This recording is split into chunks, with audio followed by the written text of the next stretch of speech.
With Augmentt Discover, you can easily identify and monitor shadow IT or unwanted SaaS applications in your client's environments.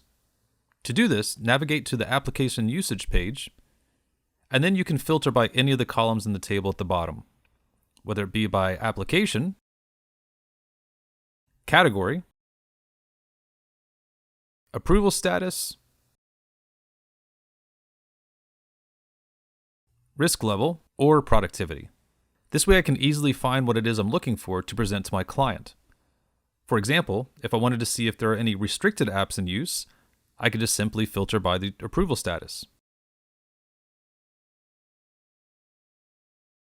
Now that I see that there are 3 apps in use that should not be in these environments, I can dig even deeper and find out which users specifically are accessing the tool by clicking on the user count.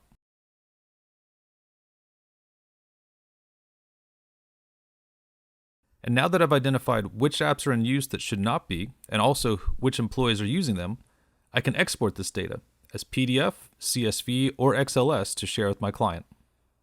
That's my minute. Thanks for watching, and we'll see you in the next one.